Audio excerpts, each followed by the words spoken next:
당청 갈등에 기름을 부은 2차 종합특검 여당 추천 후보 문제와 관련해 청와대가 사전에 부정적 의견을 두 차례나 여당 측에 전달했다는 주장이 제기됐습니다. 청와대 관계자가 오늘 YTN에 밝힌 내용인데 후보 추천을 주도한 이성윤 의원은 민정비서관과 통화를 한 건 맞지만 청와대에서 어떤 의견도 통보받지 않았다고 반박했습니다. 청와대 취재기자 연결해서 자세히 알아보겠습니다. 강준원 기자, 양측의 주장이 엇갈리는 것 같은데요. 자세한 내용 전해주시죠. 네, 청와대 관계자는 오늘 YTN에 민주당이 2차 종합특검 후보를 청와대에 공식 추천하기 전에 당청 간 물밑에서 있었던 일을 설명했습니다. 여당에서 후보 추천 작업을 주도한 이성윤 의원과 이태영 청와대 민정비서관이 유선으로 두 차례가량 협의 과정을 거쳤던 겁니다. 이 관계자는 이때 청와대 민정파트에선 민주당의 특검 추천 후보군에 있던 전준철 변호사의 과거 이력을 확인하고 사실상 반대 의견을 전했다고 강조했습니다. 전 변호사는 이성윤 의원이 서울중앙지검장 시절 핵심 보직인 반부패 부장을 맡아 이성윤 사단으로 불리는데 김성태 전 쌍방울 회장의 변호인단에 속했던 것으로 알려져 있습니다. 김성태 전 회장은 과거 쌍방울 불법 대북 송금 사건 관련 재판에서 이재명 대통령에게 불리한 진술을 여러 차례 했던 인물입니다. 청와대 관계자는 이런 내용이 정청래 대표에까지 보고됐는지는 확인되지 않았지만 이성윤 의원은 청와대 민정파트의 부정적인 의견을 듣고도 특검 후보 추천을 강행한 거라고 지적했습니다.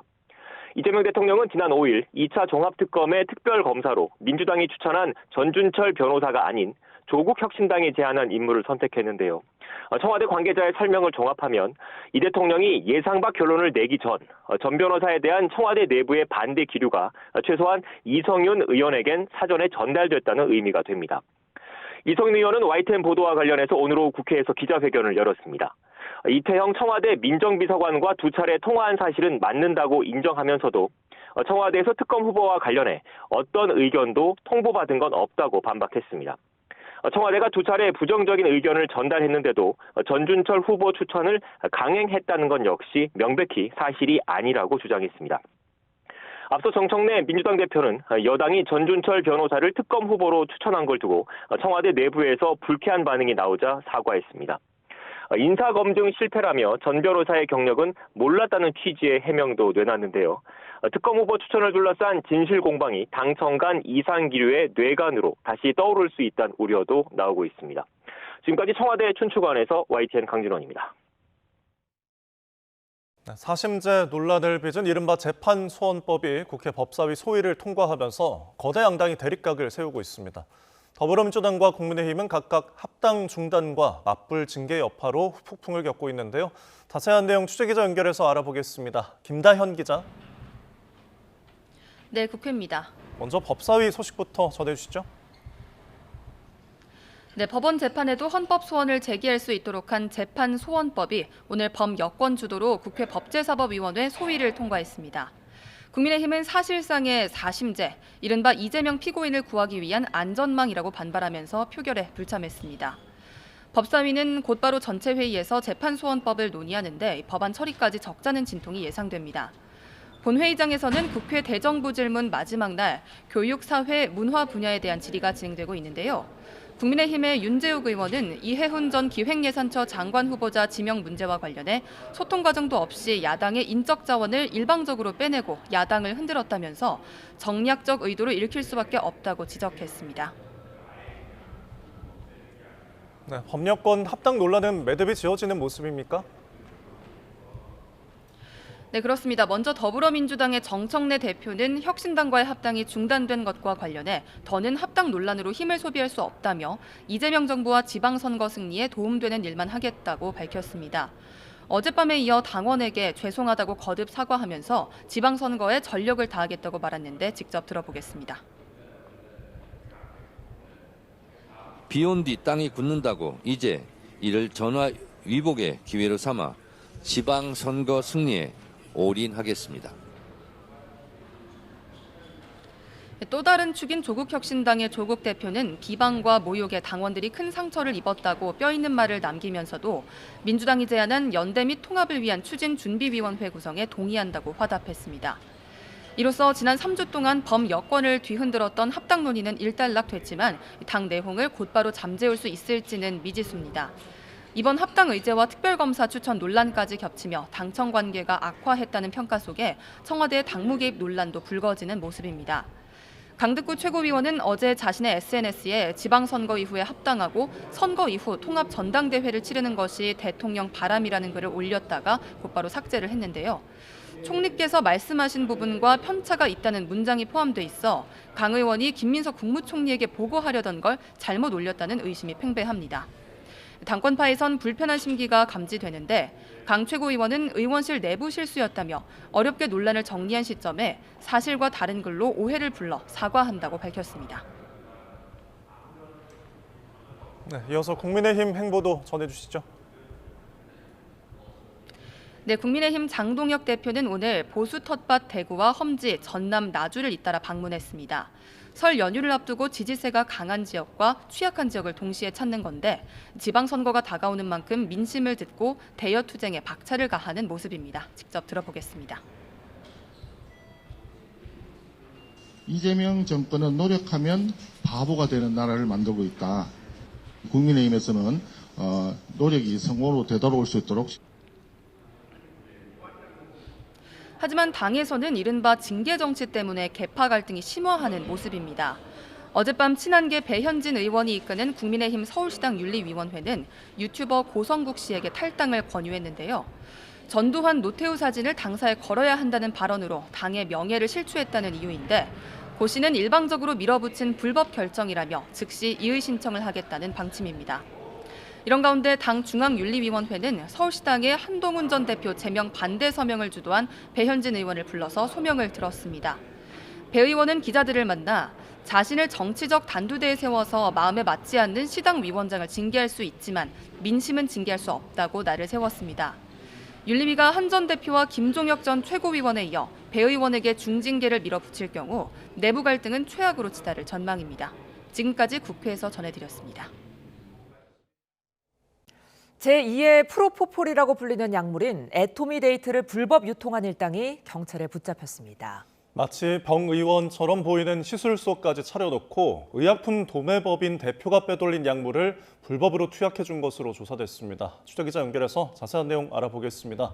정영수 기자, 일당이 어떤 방식으로 불법 시술소를 운영한 건가요?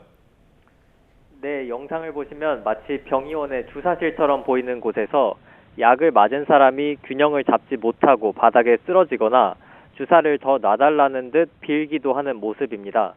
현금으로 주사 비용을 건네는 모습도 보이는데요. 이들은 제2의 프로포폴로 불리는 약물인 애토미데이트를 투약한 사람들입니다. 마치 피부과 병의원처럼 꾸며졌지만 사실 이들이 주사를 맞은 곳은 불법 시술소입니다. 경찰은 강남 일대에서 이렇게 전신 마취제로 쓰이는 애토미데이트를 불법으로 투약해준 시술소 3곳을 적발했는데 이 중에는 아파트와 빌라도 있었습니다. 약물을 공급한 건 의약품 도매법인 대표 등 2명으로 해외로 수출한 것처럼 꾸며 앰플 31,600개를 판매해 4억 원을 챙긴 것으로 조사됐습니다. 약물은 중간 유통책을 거쳐 불법 시술소로 흘러갔는데 여기서는 앰플 하나당 20만 원을 받고 44명에게 투약해 준 것으로 파악됐습니다. 경찰은 공급 유통책 5명과 판매업자 12명 등 모두 17명을 붙잡아 이 가운데 10명을 구속해 검찰로 송치했습니다.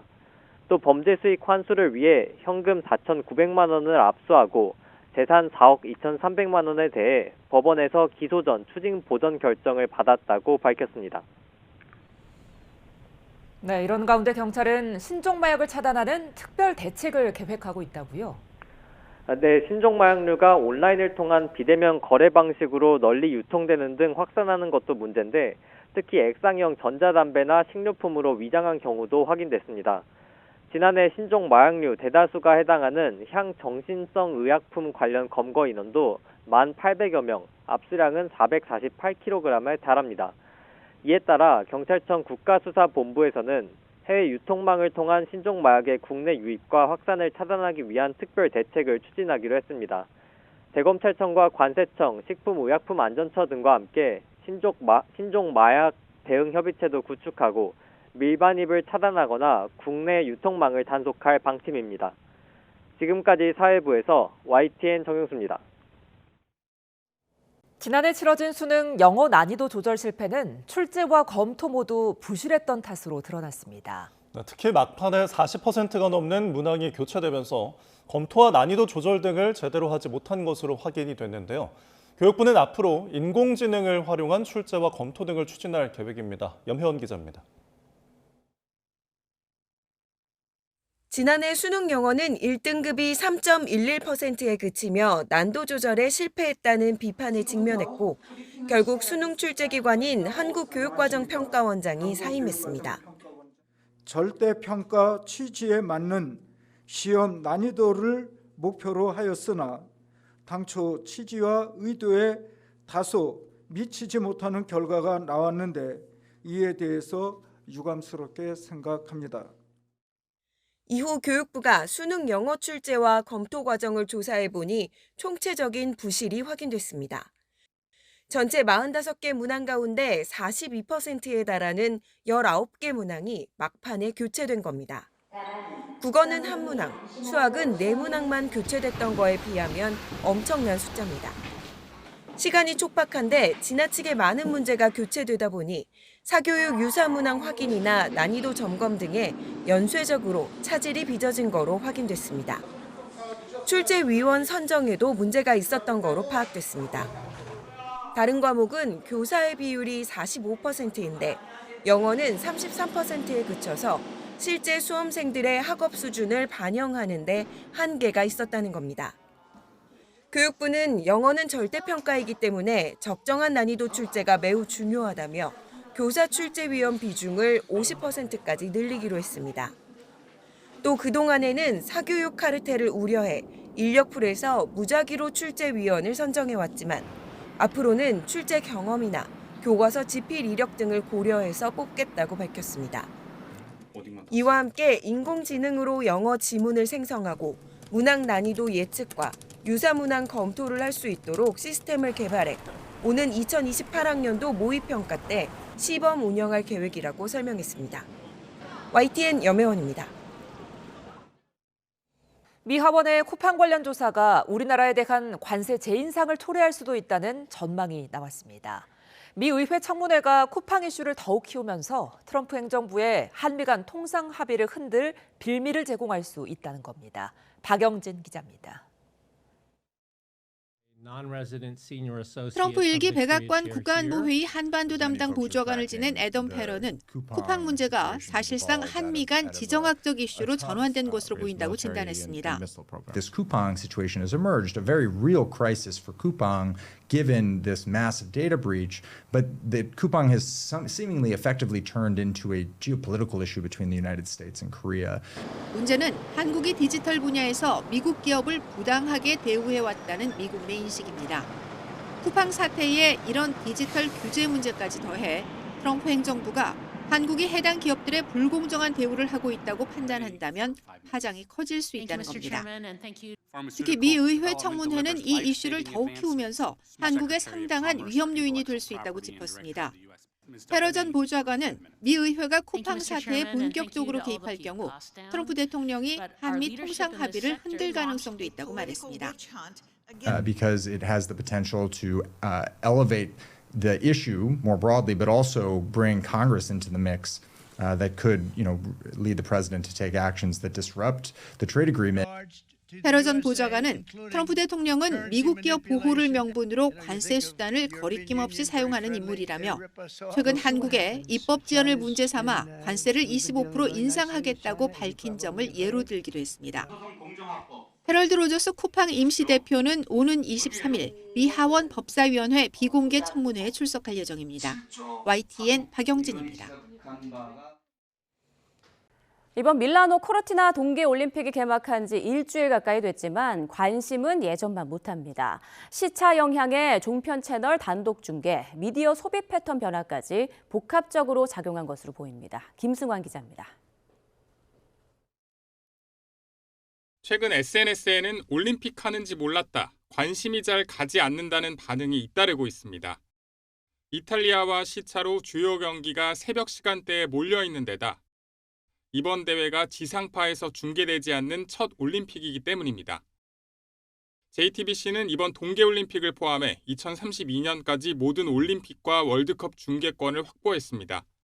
JTBC는 전체의 97%에 이르는 가시청 가구를 확보했고 네이버와 파트너십을 맺은 만큼 보편적 시청권에는 문제가 없다는 입장이지만 체감 분위기는 냉담합니다.